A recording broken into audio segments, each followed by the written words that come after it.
ഇന്ന് മനുഷ്യരുടെ സ്ഥിതി എന്താണ്? ഒരാൾക്ക് മറ്റൊരാളെ കാണാൻ സാധിക്കാത്ത വിധം ശത്രുതയുടെ കൂറ്റൻ മതിലുകൾ ഉയർന്നു വരുന്നു. കൂറ്റൻ മതിലുകൾ.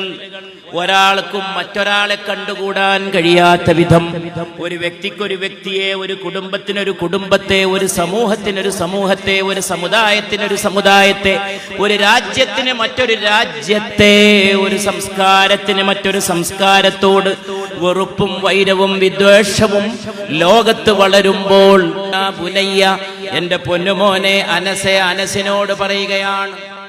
അനസ് പരിശുദ്ധ റസൂലിന്റെ മകനല്ല എന്ന് നമുക്കറിയാം.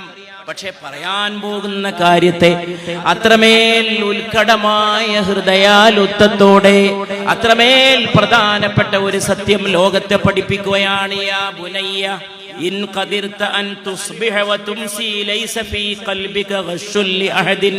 എന്റെ പൊന്നുമോനെ അനസേ, നേരം പുലരുമ്പോഴും വൈകുന്നേരമാകുമ്പോഴും ഒരാളോടും വെറുപ്പില്ലാതെ ജീവിക്കാൻ നിനക്ക് കഴിയുമെങ്കിൽ, ഇതാണ് ലോകം തേടുന്ന മുഹമ്മദ് നബി സല്ലല്ലാഹു അലൈഹി വസല്ലം. നേരം പുലരുമ്പോഴും വൈകുന്നേരമാകുമ്പോഴും ഒരാളെയും വെറുക്കാതെ, പ്രഭാതം വരുമ്പോ, ഉഷസ് വരുമ്പോ, പുലർന്ന് സൂര്യകിരണങ്ങൾ നിന്നെ വന്നുണർത്തുമ്പോ, അതിനു മുമ്പ് നീ പ്രാർത്ഥനക്കായിട്ട് ഉണരുമ്പോ, നീ നിന്റെ ഹൃദയത്തിലേക്കൊന്ന് തിരിഞ്ഞു നോക്കണം, നിന്റെ ഉള്ളിലേക്കൊന്ന് നോക്കണം.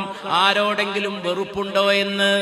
ആരോടുമില്ല. ഒരാളോടും ഒരു വൈരം പോയിട്ട്, വിദ്വേഷം പോയിട്ട്, ശത്രുത പോയിട്ട്, വെറുപ്പ് പോയിട്ട്, ഒരു നീരസം പോലും ഇല്ലാതെ നിനക്ക് പ്രഭാതമാകാനും പ്രദോഷമാകാനും കഴിയുമെങ്കിൽ, വദാലിക മിൻ സുന്നത്തി,